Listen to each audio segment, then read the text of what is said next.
Hello. Welcome to the Bore You to Sleep podcast. The podcast that will hopefully help you get to sleep.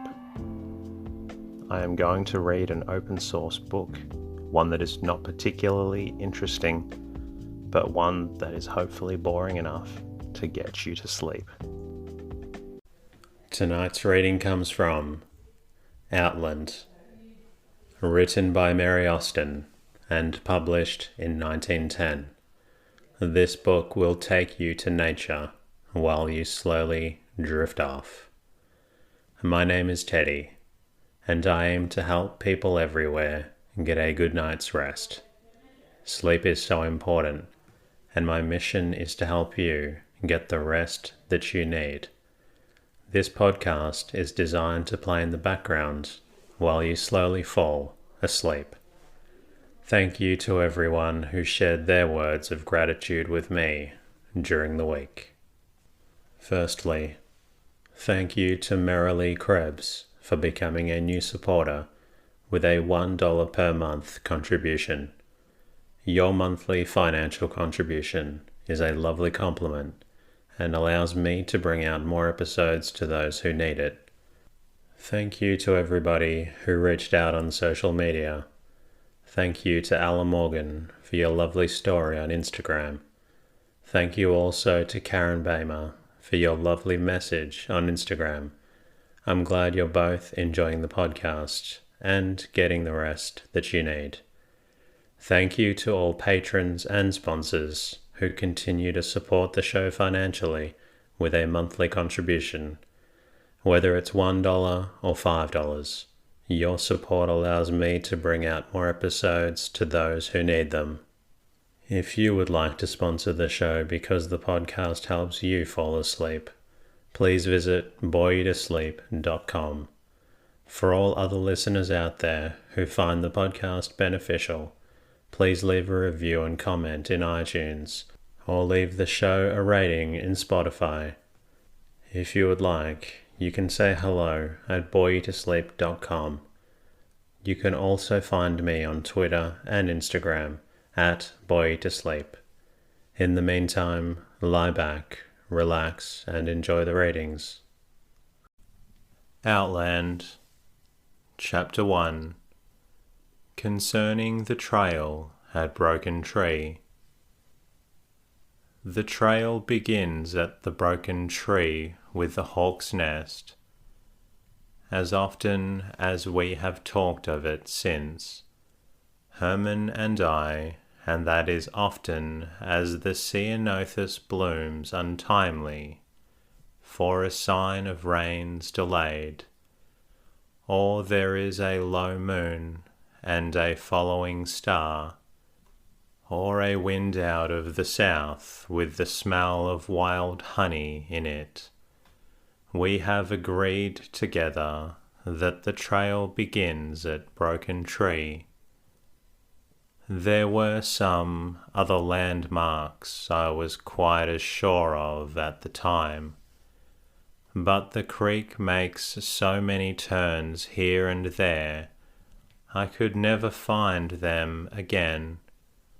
And the second time of Herman's going in, he had altogether other things to think about. So as often as we have occasion to talk of it, we end by saying that it begins at Broken Tree. I remember very well how Fairshore looked that day as we stood gazing back at it from the edge of the ploughed lands. The pines sketched blackly against the smudgy, fawn-coloured slope, the sea as blue as lazuli, and the learning surf. I had another reason for remembering it, since it was the last time of Herman's asking, and of my refusing to marry him. I don't know why Herman's being a professor of sociology should have led him to suppose that our professor of sociology should have led him to suppose that our liking the same sort of books and much the same people, and having between us an income fairly adequate to the exigencies of comfortable living, should have been reason enough for my marrying him. But he had spent a great deal of time that summer trying to convince me that it was.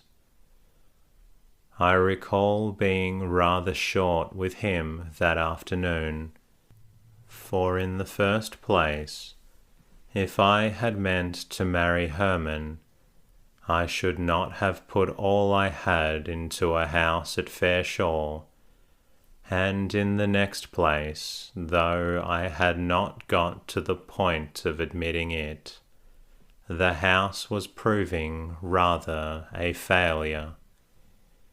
For a long time I had believed that it needed but a little space of collected quietness for the vague presages of my spirit to burst freely into power. Somewhere within myself I was aware of a vast, undiscovered country full of wandering lights and crying voices, from whence the springs of great undertakings should issue.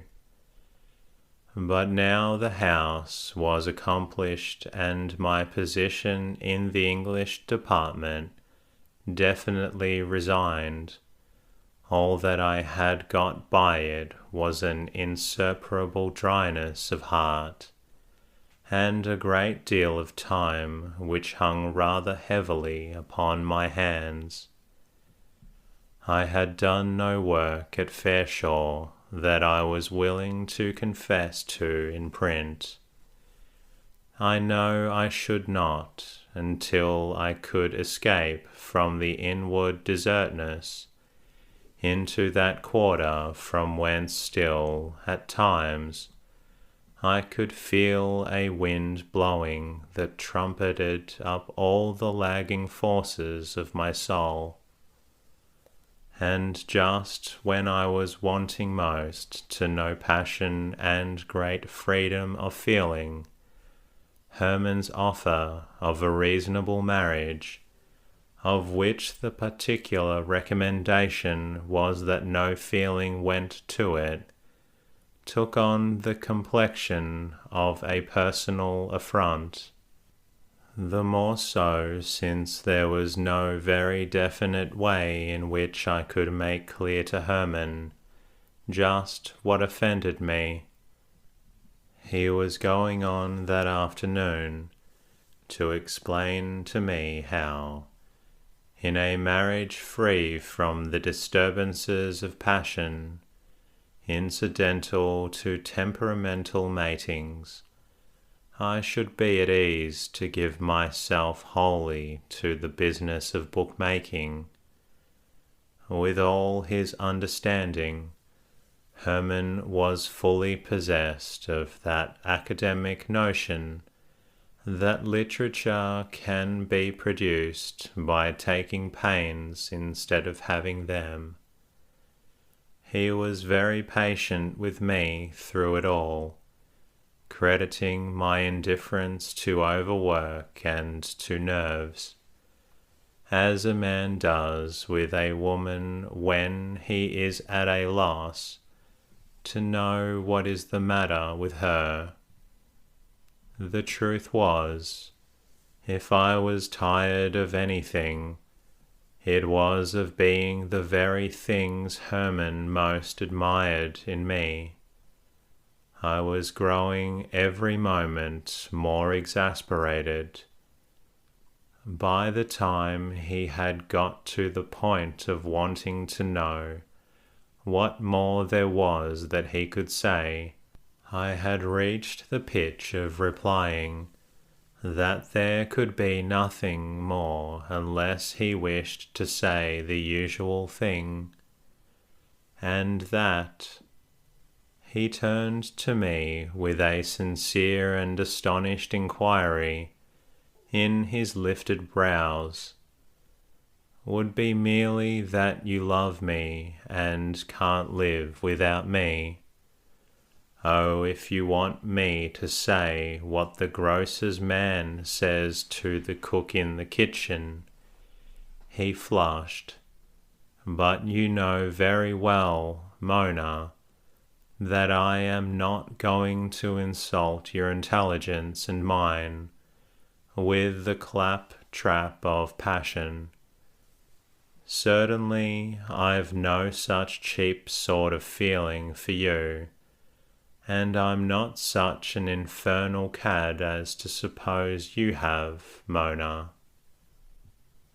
It might have been the wind that blew from the country beyond Broken Tree at that moment, or something in my face that turned the last repetition of my name upon the point of interrogation, though it was my crying objection to Hermann that he could not produce in me those raptures and alarms and whirlings to and fro, out of which I knew all creative art to proceed, yet to have him so renounce for us both the possibility of such a relation filled me with sudden wounding and affront. And at that, or at some new shadow of wonder in his eyes with the turning of his voice upon the word, I found myself so little able to give back look for look, that it was a great relief to me to discover the hawk's nest in the broken tree. The creek makes a turn here, and the stepping stones were so far apart it was necessary for Hermann to go ahead and reach me back his hand. As I swung past him, I heard him say my name again, with so new a touch of shamed credulity that I was glad to put my hand up over my ears, making believe I had not heard him, and look very attentively at Broken Tree. It stands on the upper bank of the creek, snapped off midway by the wind. Below the break, two great sweeping boughs spread either way, like the arms of a guide-post. The nest is in the splintered hollow of the trunk. It is a nest, I said, as though a doubt I had were the reason for my not hearing him. Hermann was so used to this sort of interruption when we walked in the woods together, that I hoped it had made a natural sound. He answered quite simply that if it was, it should be empty by this time of the year. Suddenly the hawk, unfurling from the upper branches, pitched a slow downward spiral above our heads, then beat back into upper air, uttering sharp cries and settling slowly to the left, preened himself and neglected us, as if being but a watchman, having cried our coming, he had no other interest in the affair. Just beyond the pine, there was a thicket of wild lilac grown across the way, and as I put up my hand to defend my face, I saw that a light spray of it had burst untimely into bloom. Though this was the second week in October, The grass was brittle as new silk, and the earth was hard with drought. I remember holding the branch toward Herman for him to see. "Look how it calls the rain," I said, and perhaps something more, though I do not remember what about the effort of nature to rise to its own expectancy. I said that first because it was exactly the sort of thing I knew Herman, who thought he had entirely rationalized his attitude toward the out-of-doors, liked least to hear me say.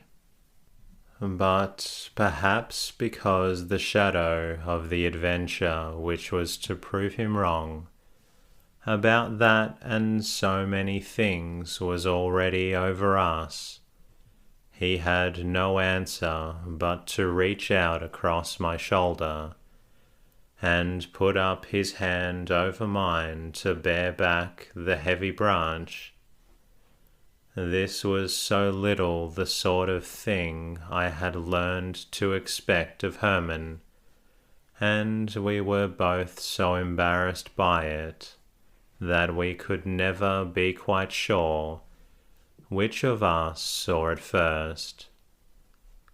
When we had pushed aside the ceanothus, there lay the beginning of the trail. It began directly at the foot of the pine, as though there was some reason for it, and ran shallow and well-defined through the lilac thicket and up the hill. Herman said it was a deer trail. To the casual eye, it did resemble one of those woodland tracks made by wild creatures, beginning at no particular point and after continuing clear and direct for a little distance, breaking off for no reason. But there was about this trail a subtlety, a nuance, slight distinctions in the way the scrub was bent back from it, in the way it took the slope of the hill, that made it plainly a man trail. More than that, I felt the slight pricking of the blood, the quick response of the intelligence to the stimulus of variations, so slight the observation of them lies almost below the plane of consciousness. Herman, wanting such witness in himself, could not believe and was concerned over my mistake. So we went on walking in it. Herman was very well satisfied with his argument, and I saying nothing more about it, as I frequently have to do when Herman gets talking of the things which are my province.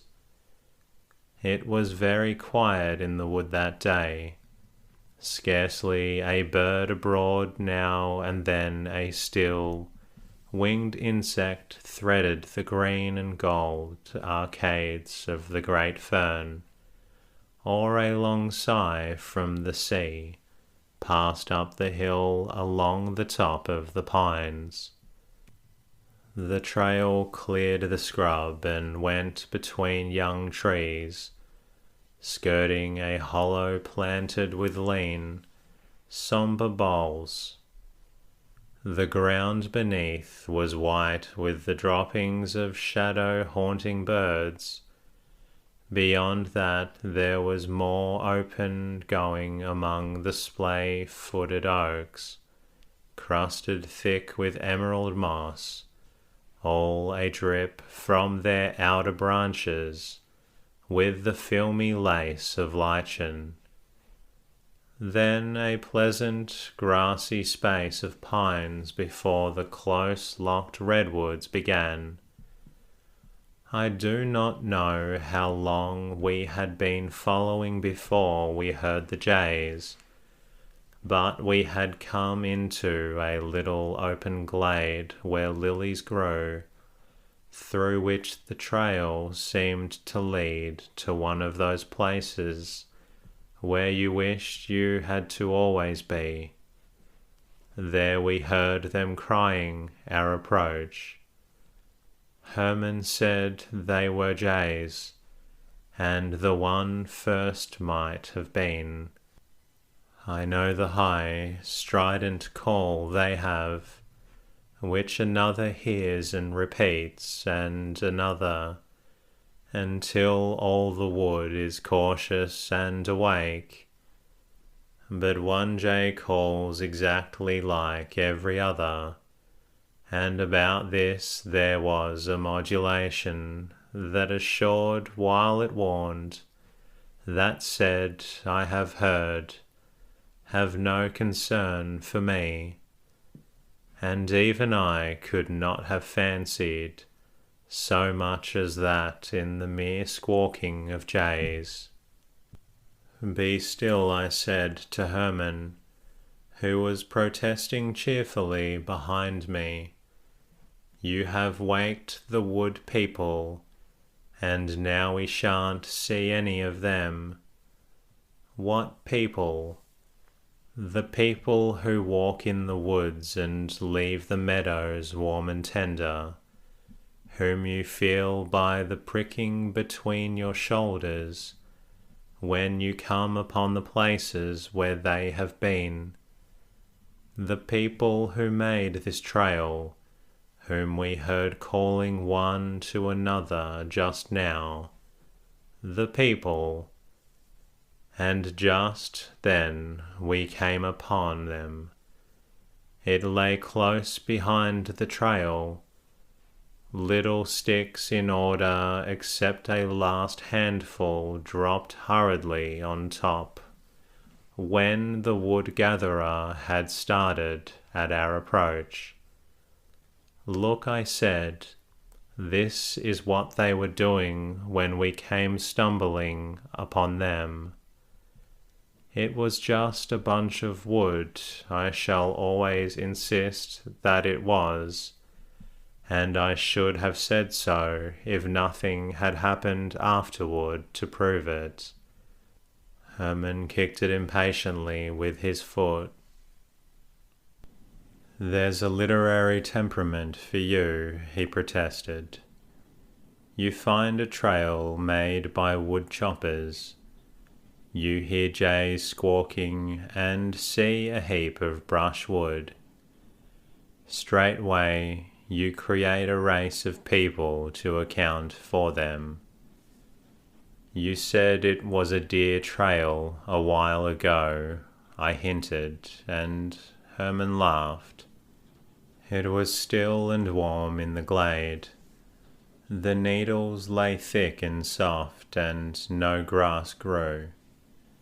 The scent of the yerba buena stole upon us immediately, delicate, pungent gusts answering each to each like speech. All around the sunlight lay, a thing palpable as if, like the needles, it had not been lifted for 1,000 years, but mellowed there like wine. Herman stretched himself on the brown thick litter beside me. Aha, he said, if this belongs to your wood people, they know a good thing. It's very nice of them to lend it to us for a while. I don't seem to feel any pricks between my shoulders, but my heart beats remarkably. So don't give me up yet, Mona. That was exactly like Herman. To argue with your best beliefs until you begin to think there is no other way than to subvert your whole scheme of existence, or to break off all connection with him. And then he abandons his position with a suddenness that leaves you toppling over your own defenses.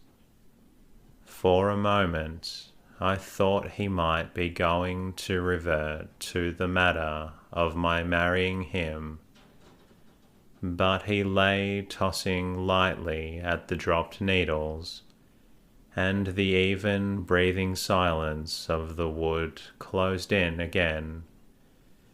We sat so long that we were startled on discovering that if Herman got back to the inn in time for the stage that was supposed to take him to his train, we would have to run for it.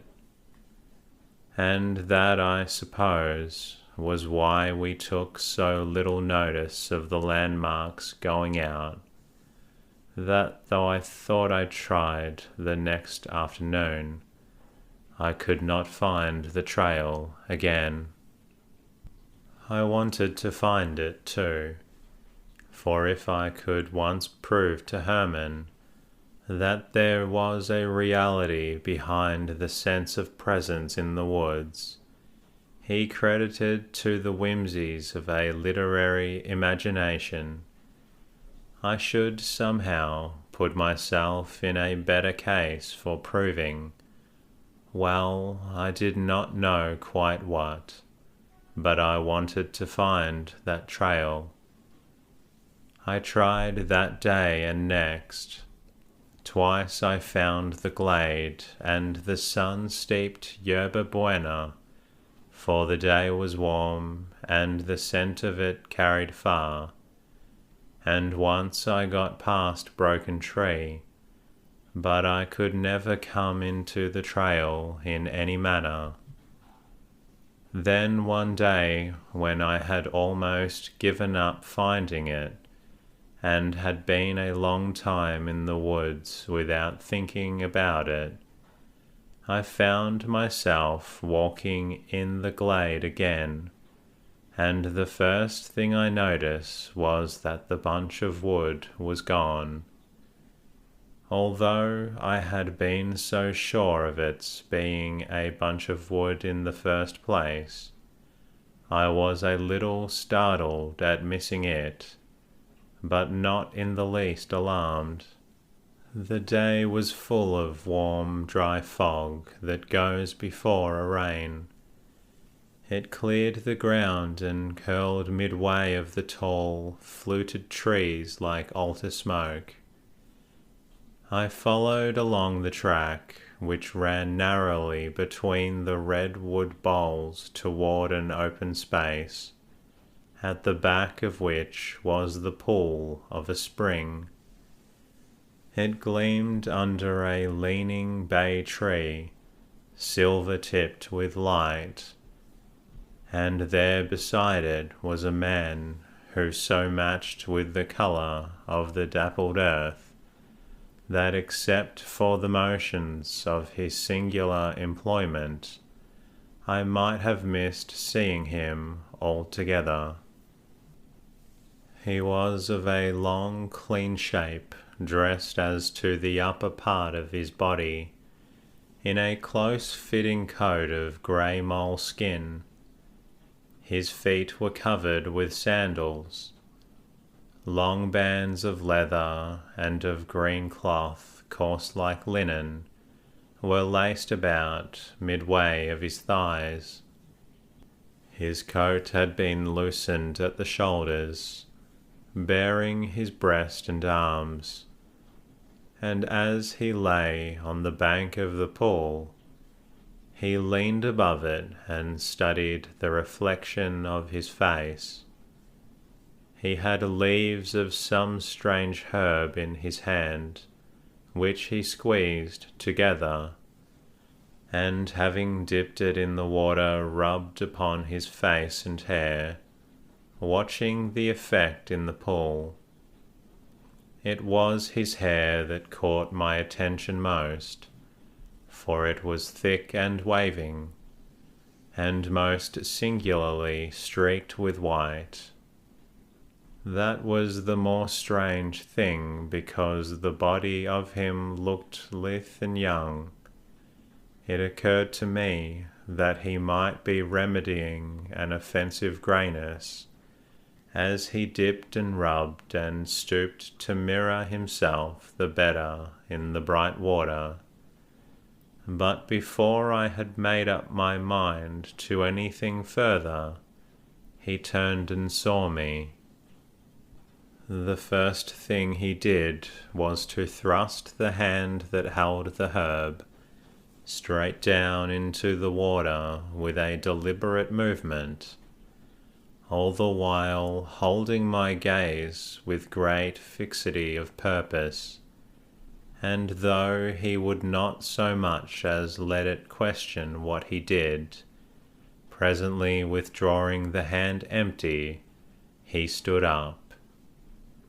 As he drew erect and clasped the upper part of his tunic, I saw that around his body was a sort of sash of green cloth wrapped several times, and stuck through the folds of it various tools of the cruder sort of silversmiths. Also, though his figure was young, the skin of his face was drawn in fine wrinkles. He had a thin, high nose with a slightly mobile tip that seemed to twitch a little with distrust as he looked at me. The mouth below it was full and curved, his eyes bluish black, opaque and velvet-looking, windows out of which came and looked boldness, cunning and power, and the wistfulness of the wild creature questioning its kinship with man. All this without so much as altering a muscle of his face or removing his gaze from mine. Then he stepped back a pace against the yielding boughs, which seemed to give like doors, and received him without crackling or sensible displacement into the silence of the wood. And that concludes tonight's episode. If you're still a little awake, then please feel free to listen to another episode. In the meantime, I'll be bringing you another episode very soon. Until then, good night.